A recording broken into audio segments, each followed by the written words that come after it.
నిన్న జరిగినటువంటి సంఘటన చాలా బాధాకరం.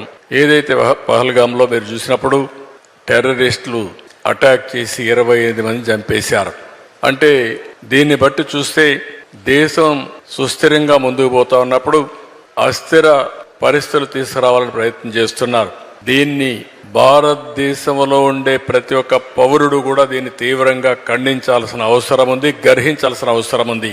నిన్ననే నేను ఎవరైతే చంద్రమౌళి డెడ్ బాడీని తీసుకొస్తే నేను వెళ్ళి రిసీవ్ చేసుకున్నాను. ఈరోజు పవన్ కళ్యాణ్ గారు కావలికెళ్ళి వాళ్ళ కుటుంబాన్ని పరామర్శించి వారు వచ్చారు. ఈ విధంగా ప్రతి ఒక్కరూ బాధ్యతగా తీసుకుని దేశ సమగ్రతకు ముప్పు వచ్చినప్పుడు కానీ ఇలాంటి వ్యక్తులు ఎవరైనా ఈ దేశంలో ఇలాంటి అరాచకాలు చేసినప్పుడు ఖండించడమే కాకుండా భారతదేశ ప్రభుత్వానికి ప్రధానమంత్రి నరేంద్ర మోడీ గారికి పూర్తిగా సంఘీభావాన్ని తెలియజేయాల్సిన బాధ్యత మనందరిపైన ఉందని చెప్పి కూడా నేను మీకు తెలియజేసుకుంటూ, ఈ ఇన్స్టిట్యూట్ నుంచి మీరు అందరూ ఉన్నారు.